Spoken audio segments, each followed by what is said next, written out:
Good morning, guys, and welcome to I Punt Smart again.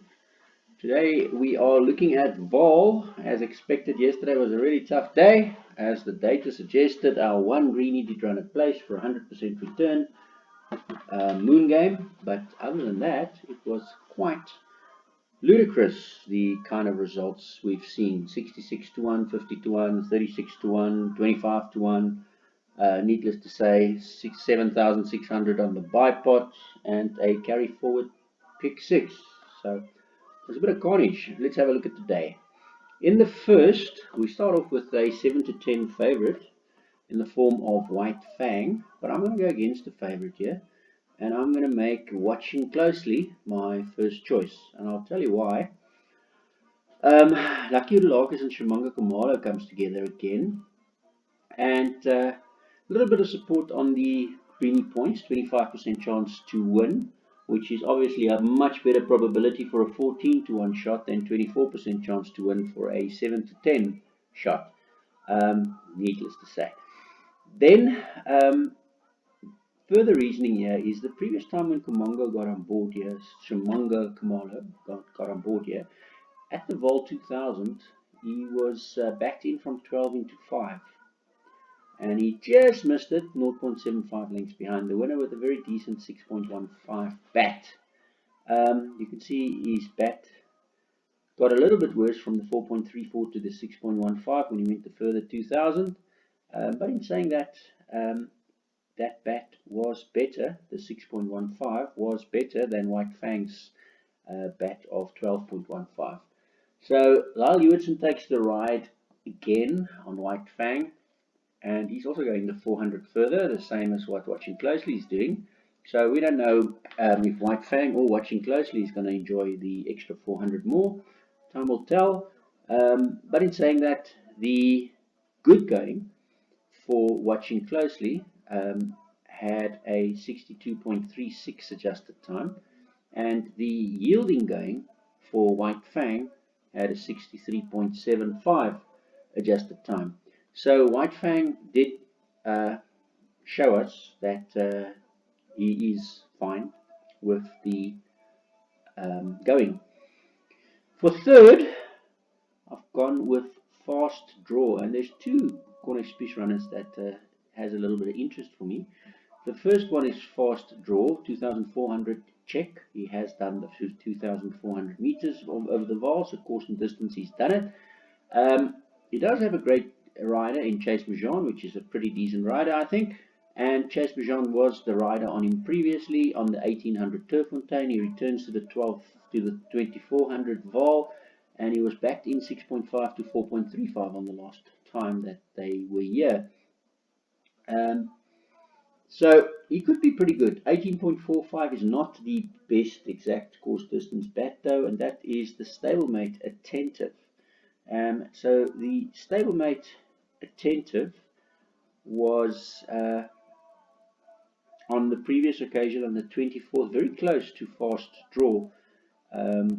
Sherman Brown was the rider, 4.25 into 4, where Fast Draw, Gavin Larena was the rider, 6.5 into 4.35. So the market actually suggested that Attentive was the better one, and because of the merit rating of Attentive 69 versus Fast Draw's 62, the bat figures works out a little bit better on Attentive, 17.28 versus 18.42, so 1.14 lengths difference.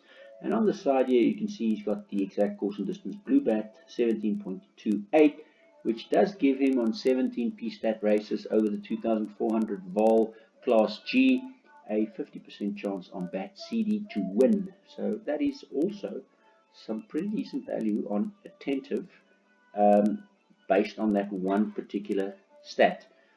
So Fast Draw and Attentive is both in some kind of a chance in this race. And the other one I want to mention maybe is Ball Rolling, because they were all in the same race, and Ball Rolling on the 24th of December was in Quail, again only ride for today in Quail, and he wasn't supported in the market the last time, maybe because that was because of he was in Quail. 14 into 18 but he did finish ahead of the Fast Draw and Attentive on that day. 20.71 as his bat figure, 0.5 lengths behind the winner. On that note, though, the yielding conditions, he did go worse on a fifth on 2000 Vaal, 25 bat, and the other soft one, he went ninth over the 1400 meters. So these are the only ones that I suggest that should be in there. 3, 2, 1, 10, and 8. I think I do like. I'm hoping that the 70 to 10 favorite is going to be rolled by either watching closely or one of the speech runners, fast draw and attentive, or by ball rolling. Moving over to the second page, and here we have another very big favorite in the form of Western Fort, Paul Peter and Craig Zaki, blinkers being fitted over the 1800 meters, which is a little bit far. I'm not quite sure why the blinkers are being fitted, but I'm not the trainer, so I don't have to answer that question. But be that as it may, the pacifiers didn't work so well when he was fitting them. Here you could see the 18 bat on the 1800 turf turned into, when the pacifiers went on, into a 26 bat on the 2450 and a 34 bat on the 2000 and then a 25 bat on the 2200. So I'm not 100% sure why we're going back to blinkers being fitted, but yeah, favorite is Western Fort, and I'm again going against him to be beaten. My first choice here is 14 to 1, Finchatten, from a probability perspective and from a bit of value perspective.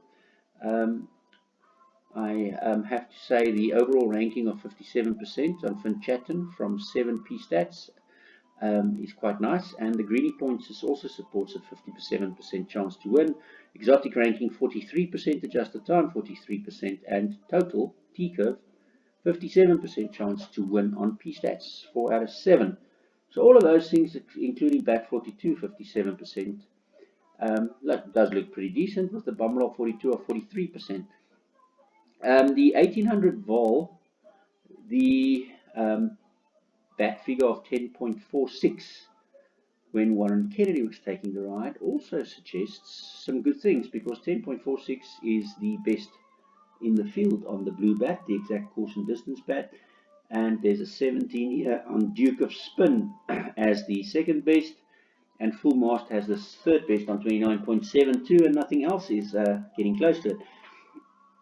Now, Full Mast is my second choice because of the Aussie White Fang in the first race, being followed up by a Aussie Full Mast in the second race. And these bat figures at the bottom here, without the blinkers, was a win on Alamats only, and a third on Alamats only, and a fourth on Alamats only, with 14, 16, and 14 bats. And then it started going the wrong way, 20, 14, 29, and these were red bats. So blinkers are being removed, and maybe Full Mast will be doing better without the blinkers. Then my third choice would be the odds on Western Fort favorite, and my fourth choice would be Captain of Tortuga, which is the Aussie stablemate, with Pierce Stradom taking the ride. So I have two Aussies here to be considered that follows up with White Fang in the previous race. And then Duke of Spin is my next best on the one exact course and distance blue bat. He did perform quite well. Callum Murray was the rider. He ran third. Pretty decent performance. And Mike the Cock has been in pretty decent form. Queen Supreme winning at Kenilworth on the weekend. So those are my top six. And for the bipot, 7, 4, 5. And the 2 and the 6 for the bigger bipot. In the third race, interesting race here. Doris Sham has Kumalo booked here, and as we noticed just now, Khumalo was booked for Lucky Houdelakis in the first, but now Khumalo is booked for Dorisham in the third. So if you are watching closely, Khumalo was on watching closely in the first race, and that was for Houdelakis, and now Khumalo is on FS Squadron for Sham. So my first choice would be Khumalo and Dorisham on FS Squadron. Only 4P stats here, class D, 2000 meters, Vaal, classified stakes. Um, and my second choice is Nabila with St. John Gray and Lyle Hewitson, the best overall ranking, best exotic ranking, best super rule percentage. My third race is a Mike de Kock runner that is going over the 2000 meters, and I watched the race of grazing in the grass the other day. It did suggest that he wouldn't be too bad over the extra 400 meters. He's taking the pacifiers on. He's got the highest greenie points and got all the bomb rolls and all the bats based on the 1600 meters form. So he could just also be involved in the finish. My next best is my fourth choice is Pucker Up. Brett Weber's only got 3 for the day, 2 of which Mallorca is riding, and 1 of which Mallorca is top rated on, which would come, I think, in the 5th race or 4th race. I'll show you that just now. So Pucker Up is my 4th choice, and then the exact course and distance Blue Bat, Blue Moon City is my 5th choice, with the winner of Mode in the second race on Tuesday, Stephanus Botha, my 6th choice on Drummer Dude. Stephanus Botha doesn't have a big yard, but he does have a few winners, and he does seem to do quite well with his small yard. So, in the third race, my bipot 4, 1 and 7, or 174, and the bigger one, the extra addition of Pucker Up, my 4th choice. In race 4, Rabia the Rebel, Brett Weber and Mallorca again here, and I think it's a good value here each way on Rabia the Rebel for a place. I think Rabia the Rebel does suggest, looking at the median speed, 25% chance to win, and looking at the 4 lengths better on the bats, and they are green bats, suggest he should be involved in the finish. If we look at Mallorca on him, previous time Mallorca was on him was also a 2000 meter, was Turffontein inside, and he won on that day at no less than a 50-1. Very nice, 50-1 shot as a winner. Shouldn't happen, does happen all the time. Happened twice above 50 yesterday. Coincidentally, the stablemates were much better liked. Second rate, Dice the Bullet. Gary Alexander and Lyle Hewitson, the favourite. Very consistent here on the lengths. Behind has the best on the exact course and distance Blue Bat, and the best exotic ranking, and the best stat form, and the best super rule percentage. So he will be my second choice here. You can see Arabia the Rebel 7497, very consistent over this kind of distance, 1800s. And if you look at Dice the Bullet, 8, 12, 9, 15. So I prefer the 7497 here. Needless to say, they all have the same chance to acquire these values. And Arabia, from that consistent base, performed better on the calculation than Dice the Bullet did. Third choice, St. John Gray and Khumalo. I think Khumalo's got some really decent rides today, and it looks like he's also been picked with quite a bit of intent by the trainers. And here, Liverpool Legend is my third choice. He does well on the AI as well, as you see, 74% here on the AI or machine learning, and also the same kind as Rabia the Rebel. The last one not so good on the 2000, but the 1800, 8, 5, and 8. And if I just do a quick comparison between him and Rabia the Rebel, then you'll see what I mean.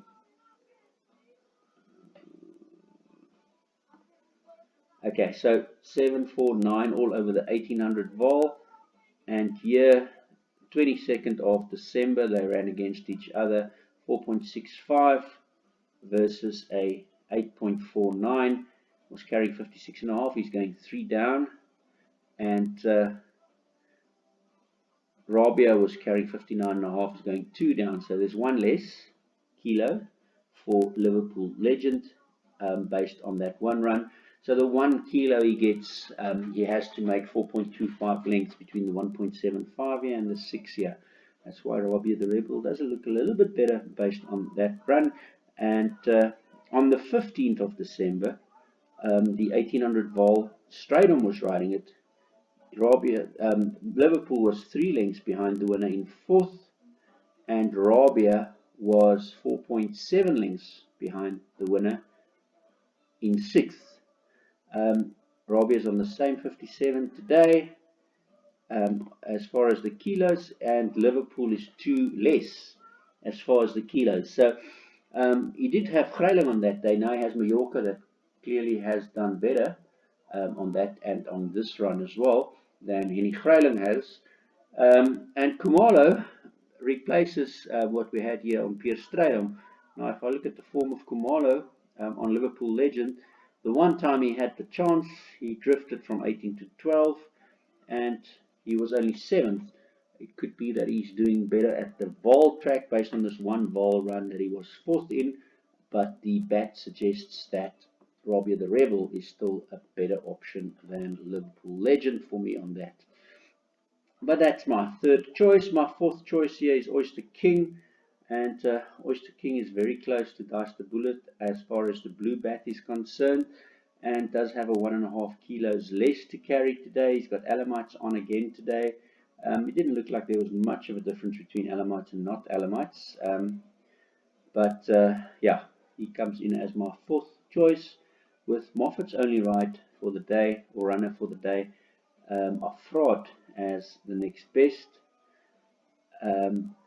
well, for me. And then Robbie Sage's only ride for the day, he does pick up Muzieni.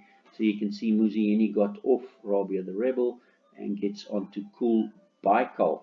And that has something to say as well. But if I look at the 21st of November versus the 21st of November here, Rabia the Rebel 2000 TFI merit, he was a 64 adjusted time, and 2000 TFI 64 adjusted time as well, carrying 55, now 56, carrying 58.5, now 57.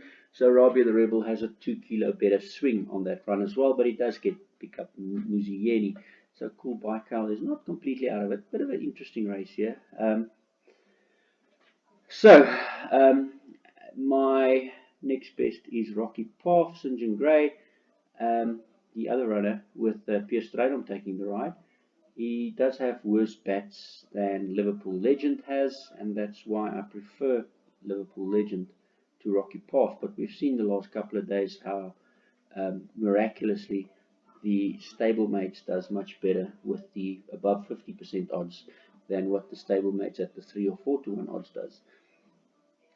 In the 5th race, yeah, my first choice is Candice Dawson with Ryan Munger. Interesting combination together, because Ryan Munger is back, and South Africa, he's got a 50% win strike rate on places here, and a 30.7% places on Turffontein. And he is with Candice Dawson, which is in very good form now. So I think Epic Dream should be involved in this finish if Ryan Munger does his job well. And for second, Sinfonico, Henny Greiling with Sinfonico and Corne Spies. That 1.24 over the 1,000 meters, the best bat figure that Sinfonico had ever was when Henny Greiling was on board, and he did win at 30 to 1. Seems like it's more often than not that these things happen. And then my 3rd choice is Ashley Fortune, Calvin Hubbard. Hubbard and Fortune's been doing really well of late, and Hubbard also had 2 winners yesterday. I know one of them was for Terry, and I'm trying to think who the other one was for. Anyway, so Captain Hindsight is another one. Oh yeah, the one was Mujibaba or something like that, or Zimbabwe. Captain Hindsight, Ashley Fortune, and Calvin Hubbard, 5.65. He does have better performance than Before the Dawn, his stablemate, but again, miraculously, his stablemate can all of a sudden do much better. 66% chance on the places on Before the Dawn, and yeah, we can't. The data is difficult to be trusted when the results are so miraculously changing all the time, and the public is never in the know, and the pool sizes are getting smaller and smaller. I wonder why. Visiway, the fourth choice, Azzy and Kumalo, the favorite. He does have win place on jockey, 35% to win, 20% to place, additionally 55%. Pretty strong on that, and he's coming back from a bit of a rest. So another horse that could definitely do it. But when I looked at the 5th of November run, the two ran against one another, and Dennis Schwartz was the rider, 61 kilos, now 59.5, so 1.5 less, and was finishing 6th, 4.25 behind. And Gavin Larena was the rider, yeah, 57, now 1.5 more to 58.5, 4.05 around. So Visiway gets 1.5 more, and Epic Dream gets 1.5 less. That's 3 kilos over the 1,000 meters for a 0.2 difference on the lengths. And because of that 3 kilos over the 1,000 meters, with the drawn worked in, and with the lengths behind and the kilograms and the merit rating and the adjusted time all worked in, we get 6.45 on that run for the bat figure versus a 12.36 on Visiway for the bat figure. So it looks like Epic Dream has a little bit more in the tank as far as that run, and as far as the bat curve, which is the consistency reward for the last 8 months. Again, that's why Epic Dream gets my rate rank before Visiway. Roy Magna had a winner and a second yesterday with Flower of Scotland, as well as the 7th race. I can't remember what that one was. So Isfan is also in here with a chance with Dickon on board, and has some very decent bat figures to boot, 4.68 here. But if you compare the 12th of December 1,000 Turffontein M100 versus Epic Dreams 12,000 meters M100, then 57 to 59.5 is 2.5 up for Epic, and Isfan is 1 up. So that's a 2 kilograms swing to Isfan, for only a 0.5 difference. So you would expect that the bat figure for Isfan will be better than the bat figure of Epic Dream, and it's not, because Isfan was a merit rater of 92 and Epic Dream was a merit rater of 94. So if the handicapper's merit ratings is anything to go by, based on his current performance, there's not much between them, but Epic Dream is slightly ahead on that run.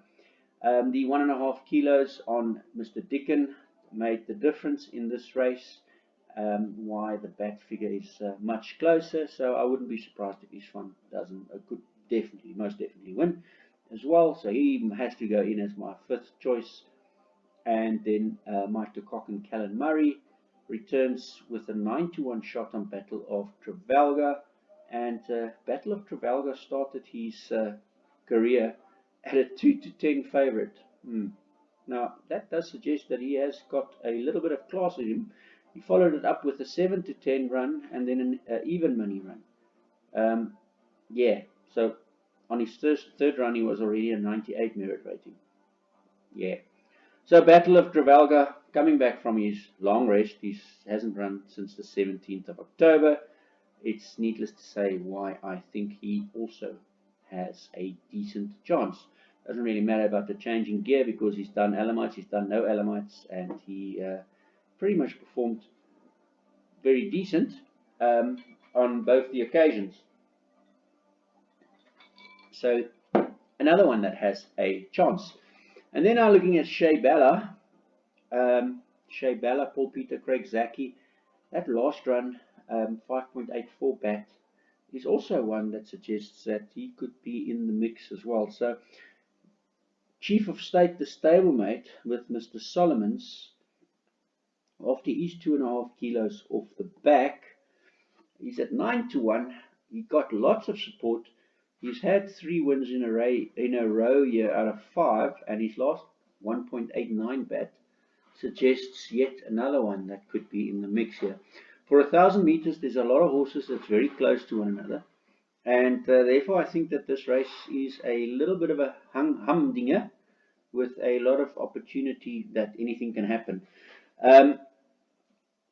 I have, based on having to take a chance somewhere, I have gone with Epic Dream and Symphonico as my first 2 choices, and the only 2 horses in my bipod, 7 and 10, as you can see at the bottom here. I'll put that up just now. And then I've also had 12, 3 and 4 in my pick 6 and in my jackpot added. The 12 Isfahan, the 3 Captain Hindsight, and the 4 Battle of Trafalgar. I actually think I'll probably add Vizzy as well. I'll do that just now. If you log in and register and see it there, it'll be up there in the next 10 minutes.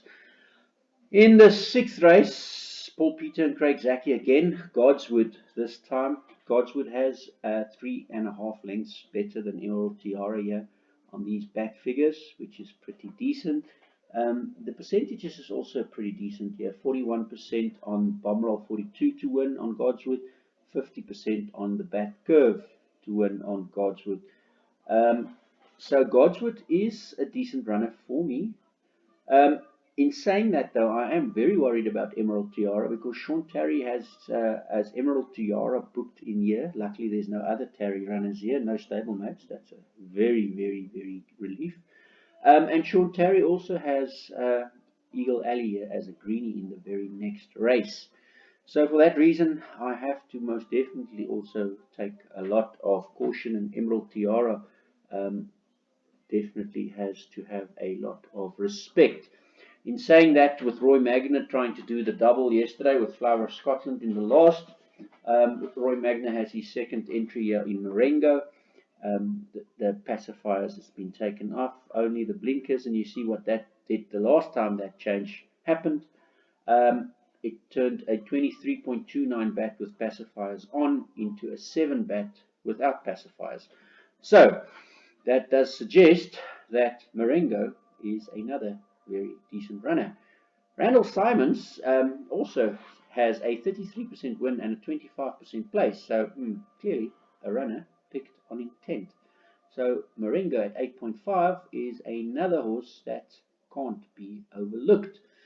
And then Clinton Binder has only got the 1 now for the day after Touch of Fate got scratched, and Jason Gates has won quite a few for Binder of recent. And you can see the 1000 Turffontein run of 5.67 was picked up here.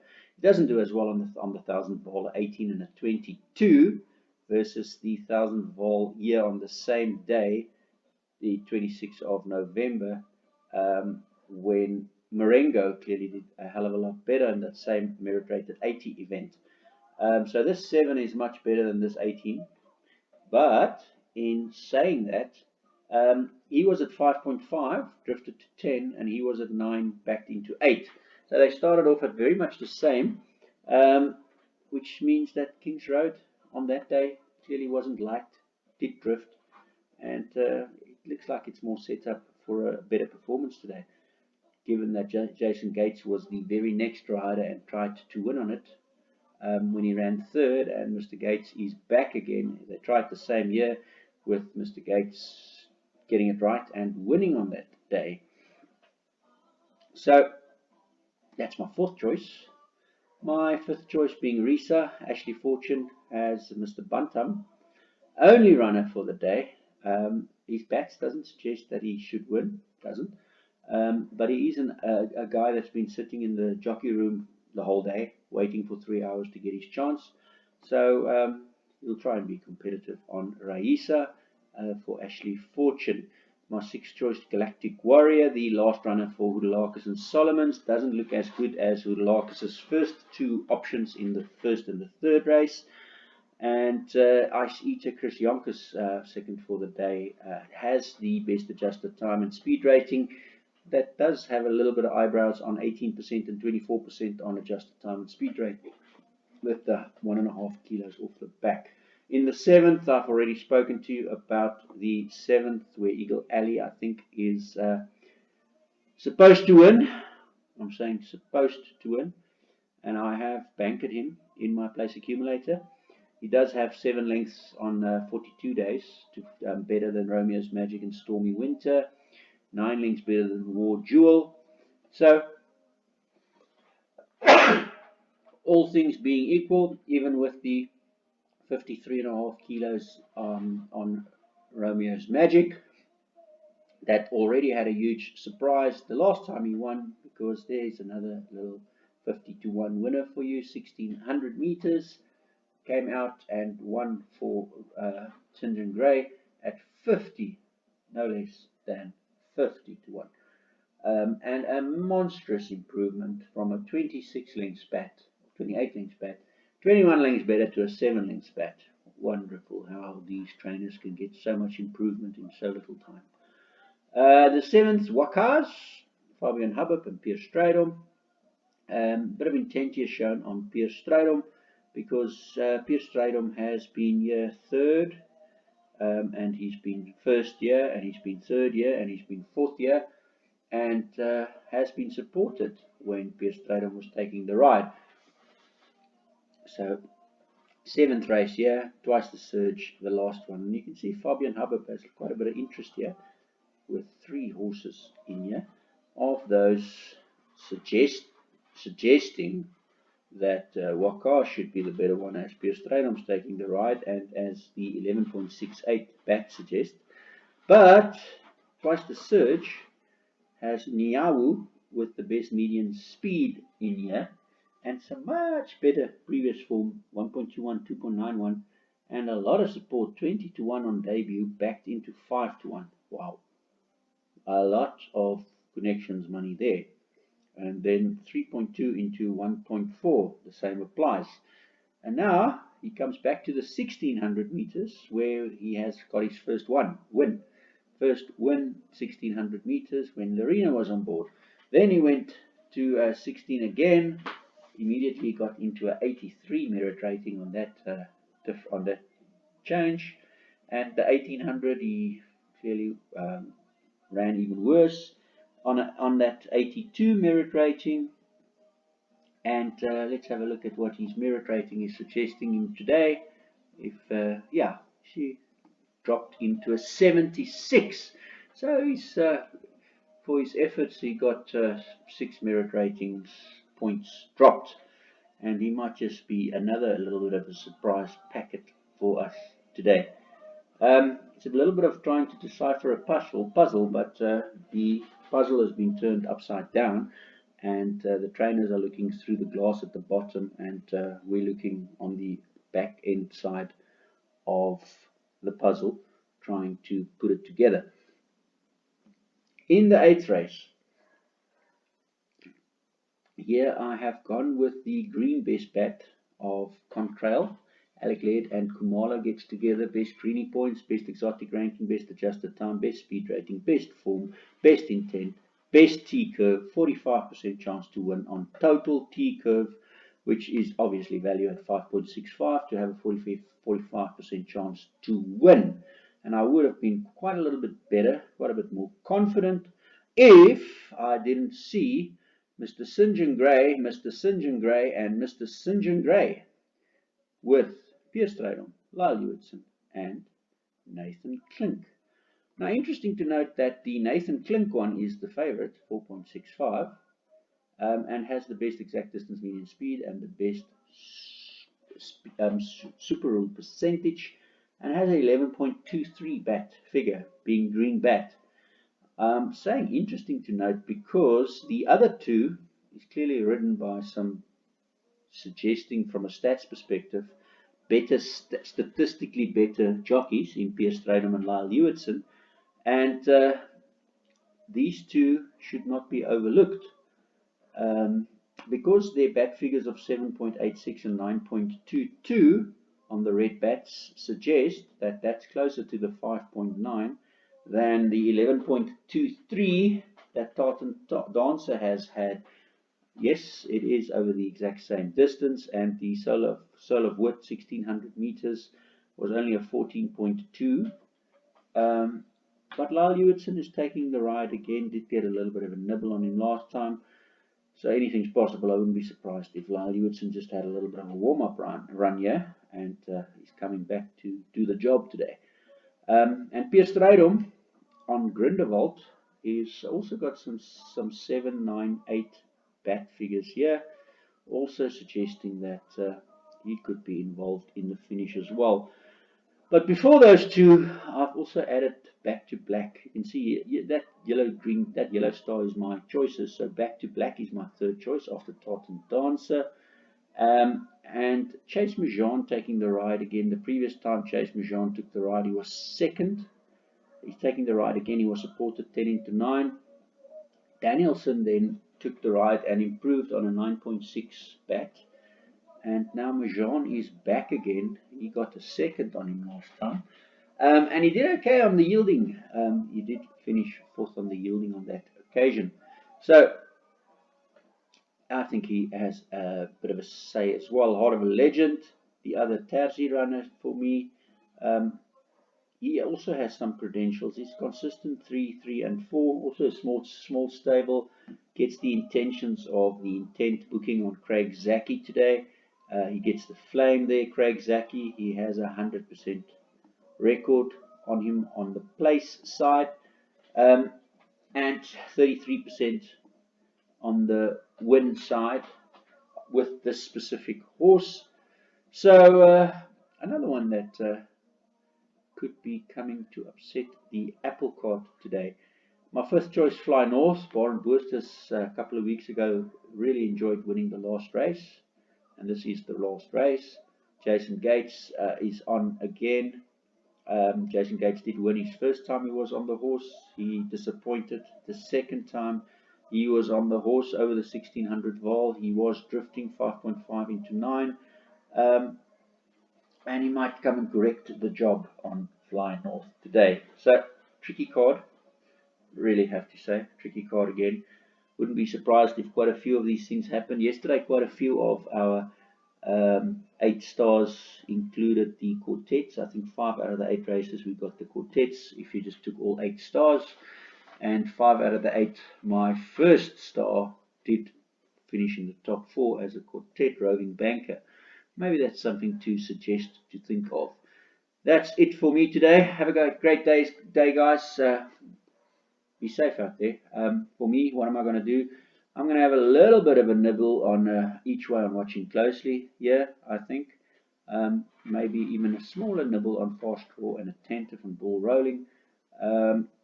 Yeah, Finchatten does look pretty decent, but I'll wait for the result of the first race to see if Azzy and Full Mast or Captain of Tortuga is serious. And then FS Squadron, Doris Sham and Kumalo here, or Lucky Hudulakis on Littlewood. If Lucky Hudulakis, I'm watching closely, does well, I want to see which stables are doing well today. Rabia the Rebel, I think, is a decent one on the place prospect, because looking at the JTR combos, this is the one best option for Mallorca of his 3 rides for the day. And the best of Brett Weber of his 2 rides today. So I think Rabia the Rebel is a decent place, top 3, top 4 prospect. Race 5, Epic Dream and Symphonica. I had to take a chance somewhere on the Bipottom PA, but I think any of these ones could also support. I'm very concerned about the 2 Paul Peter runners, Shea Bella and Chief of State, given that Paul Peter does have Godswood in the next. So Godswood and Emerald Tiara is a good option for me here as rovers, or as finish the bipod as well. And then the 7th race, Eagle Alley, is maybe a banker in the PA, maybe even the pick 6. Okay guys, that's it from me. Have a great day.